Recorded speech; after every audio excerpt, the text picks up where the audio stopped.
원래는 제가 원고를 미리 보냈다가 좀 더 현실적이고 구체적으로 좀 작성을 해야 될 필요를 느껴서 오전에 새로 작성을 했습니다. 그래서 급하게 작성해서 나눠드렸는데 그걸 좀 참고해 주시면 고맙겠습니다. 마침 우리 대통령께서 가족들을 데리고 인도를 가시는 바람에 그 외교 안보의 초점이 좀 흐려진 측면이 있습니다만, 사실 우리 대통령이 이번에 인도를 공식 방문한 이것이 주는 의미는 대단히 상당합니다. 지금 다들 미국의 일국주의 시대가 끝나고 다들 아시아 태평양 국가를 지향하는, 그리고 다원주의 체제의 하나로 중국의 고난 강화 그리고 인도의 부상을 다들 경계하고 있는 이때 대단히 중요한 외교적 그런 성과가 될 수 있었는데 가려진 측면은 있죠. 어찌됐건 몇 가지 예를 들어봤습니다. 먼저 우리가 26일 날 전략적 동반자 관계를 합의했습니다. 대단한 거죠. 이건 상당히 높은 수준의 지금 외교안보 관계고, 주로 경제적 관점에서 합의를 했더군요. 그 전에 이제 일본도 물론 중국을 포위하는 전략 차원에서 고이즈미 수상 이래로 일관되게 미인, 호주 동맹이 강화되었습니다만, 작년 CSIS 보고서를 보면 미국이 우려하는 수준을 넘어서 전략적 협력 관계가 강화되고 있다. 이건 분명한 보고인 것 같습니다. 우린 작년까지 이라크에 대한 공여가 가장 많았습니다만, 일본을 기준으로 놓고 보면 일본은 역시 인도에 대한 무상 공여를 가장 많이 해오고 있죠.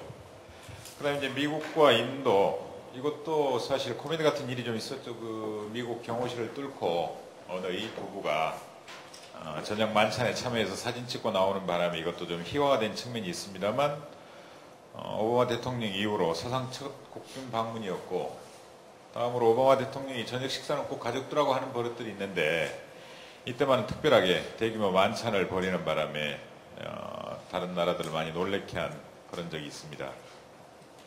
상대적으로 지금 인도가 미국에 대해 소외감을 느끼고 있습니다. 중국에 대한 G2라는 그런 표현이나, 그 다음에 아프간 파키스탄 전쟁을 둘러싼 파키스탄과의 협력, 그 다음 이란 핵 문제에 있어 소외, 이런 것들 때문에 상대적으로 인도가 소외되고 있다는 그런 생각을 가지고 있었는데, 그걸 미국이 위무하기 위한 차원에서라도 대단히 강력한 그런 초청 외교를 보였습니다. 당시 중국의 반응이 재밌습니다. 신화통신을 인용했습니다만, 뭐 새로운 이야기가 아니다. 전략적 동반자 관계를 선언했지만, 그 다음에 각기 입장 차이가 있었다, 이런 식으로 대단히 폄하하는 보도를 했는데, 이것이 상징적으로 중국과 인도 관계를 보여줄 겁니다. 지난 연말에 1월, 12월 초로 기억합니다만, 미국 타임인과 뉴스위크가 인도와 중국 간의 국경 분쟁, 특히 티벳, 그 다음에 히말라야 지역을 중심으로 하는 국경 분쟁에 대한 기사를 크게 실었던데, 그게 어쩌면 지금 중국과 인도의 현실입니다. 이런 것들이 인도를 중심으로 한, 특히 지금 동아시아에서 가장 외곽에 있는 인도를 중심으로 한 외교안보적 경쟁의 실태를 보여주는 상징적인 사례라고 생각을 합니다. 잘 아시다시피 이명박 정부는, 우리 정부는 글로벌 코리아를 외교안보의 핵심 전략으로 내세우고, 그 하위 차원에서 작년 2009년 3월 신아시아 외교 구상을 발표합니다. 한미동맹이 근간이고, 그 다음에 주변 4대 강국과 외교를 강화시켜 나가고, 그 다음 외곽으로 신아시아 외교를 추진한다는 구상이죠. 이 페이지 제일 하단을 보면 역시나 요즘 가장 많이 즐겨 사용하는 국격을 제고하고, 그 다음에 경제적 기반 및 자원 외교와 네트워크를 강화하겠다는 겁니다. 다음 페이지로 넘어가시죠. 3페이지. 그래서 작년 연말에 외교통상부에 대통령에 대한 업무 보고를 보면 2010년 업무계획에 1차 년도는 주변 4대국 관계의 전략적 격상, 러시아를 제외하고는 분명히 강화된 측면이 있죠. 물론 중국과 관계에 있어서는 약간의 그런 불협화음이 노정되고 있습니다만, 그런 것도 어느 정도 되고 있다고 보고, 2차 년도부터는 이제 신아시아 외교를 구현하겠다. 그리고 3차 년도부터는 정상 외교 지평을 확대하겠다는 전략입니다. 다른 나라 외교안보 목표와는 달리 탑 외교, 정상 외교, 공중 외교가 아니라 퍼블릭 디플로마시가 아니라 정상 외교, 서밋 외교를 특별히 강조하고 있는 것이 지금 우리나라 외교 통상부의 뭐라 할까요? 외교안보 전략 중 하나라는 데 저는 개인적으로 주목하고 있습니다. 오늘도 저희들 제목이 동아시아 넌 누구냐 그랬죠. 동아시아 공동체 공동 심포지엄인데 동아시아 넌 누구냐인데 중간에 참고를 보시면 2009년 현재 3페이지 중간입니다. 동아시아를 조명한 학술회의가 이토록 광범위하게 이루어졌었습니다. 하나, 둘, 셋, 넷, 다섯, 여섯이죠. 그리고 제가 며칠 전에 받은 책입니다만 통일연구원에서 나온 책도 21세기 한국의 동아시아 국가들과 전략적 협력 강화 방안이라는 이런 KIN 연구 총서까지 나와 있을 정도입니다. 이럴 정도로 지금 우리 사회에서 아시아, 특히 아시아 담론, 좀 더 구체적으로 따지자면 동아시아 담론이 대단히 의미 깊은 트렌드로 논의가 되고 있는데 그럼 왜 그러냐 이거죠. 왜 그러냐. 외교적으로는 아시아는 외교 목표, 그 다음에 학술적으로는 아시아 담론, 특히 동아시아 담론이 한국 학교 일종의 트렌드다. 저는 그렇게 생각을 합니다. 그리고 오늘과 같은 진보 진영의 관점에서 미국 중심의 일극주의나 글로벌 자본주의로부터 어떤 대안을 추구할 수 있을지, 좀 더 구체적으로 미국으로 상징되는 현실적인 힘과 글로벌 자본주의로부터 당신들은 무슨 대안을 가지고 있느냐, 여기에 대한 해답으로서 지금 동아시아 담론, 아시아 담론을 추구하고 있습니다만 비판적 입장은 있습니다. 논의는 무성할 뿐 내연 확대가 없고 구체성이 부족하다는 비판들이 있죠.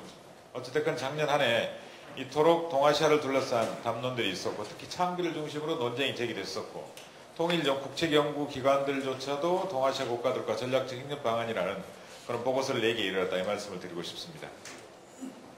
자, 그러면 이런 식의 동북아, 동남아 혹은 서남아, 인도까지를 포함하는, 그리고 좀 더 제한적으로 표현하자면 동북아시아, 동남아시아에 한정되는 아시아 담론이 유력할 수밖에 없는 이유는 뭐냐, 몇 가지로 나누어서 정리를 해봤습니다. 박승우 교수 논쟁을 제가 좀 수정을 했습니다. 첫 번째로 경제적 관점이겠죠. 철저히 자유주의고 기능주의적이고 시장주의적인 관점입니다. 설명할 필요는 없을 것 같고요. 그 다음에 두 번째는요, 4페이지 상단입니다. 패권주의 혹은 세력 균형 이론적 관점입니다. 국제관계학적, 정치학적 관점이 되겠죠. 일국주의가 쇠퇴하고 중국이 부상하고 있다. 특히 일본의 현실적 외교안보 목표인 일본의 미국 의존도를 낮춰보자, 이런 입장. 그 다음에 중국과 일본의 아시아와 아프리카에 대한 신패권주의가 분명히 발현되고 있고 여기에 따른 동아시아 지역주의가 전파되고 있는데 우리도 여기 어깨를 끼워 넣자 이겁니다. 끼워 넣자. 그래서 한국도 일종의 소패권주의적 추구형에 분명하게 존재한다고 보는 거죠. 그 다음에 지정학적 논의 구조도 새롭게 포함되어야 될 부분이죠. 잘 아시다시피 작년 뉴스 중에 저는 대단한 뉴스가 하나 있다고 생각하는데 작년 9월에 7월에 울산항을 출발한 배가 북동항로를 거쳐서 암스테르담 항구에 도착합니다. 물론 2달 걸렸습니다. 근데 지금까지 우리는 유럽으로 가는 항로를 수에즈 운하를 통해서 가는 것만 생각을 하는 거죠.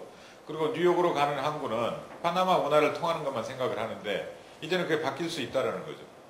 그렇다면 지금까지는 러시아가 유럽 국가였는데 이제는 아시아 국가가 될 수 있는 겁니다.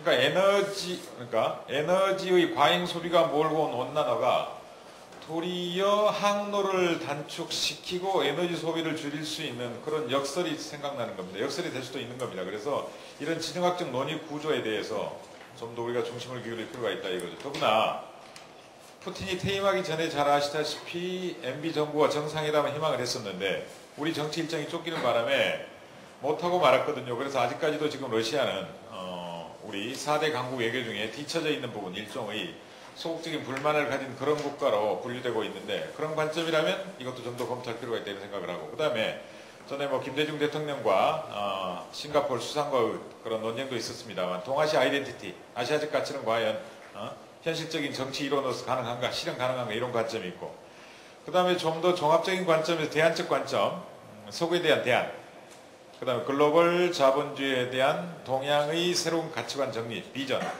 그리고 사회주의도 자본주의라는 제3위기는 가능한가, 이런 논쟁적 관점에서 지금 아시아 담론이, 동아시아 담론이 새롭게 제기되고 있는 것 같습니다.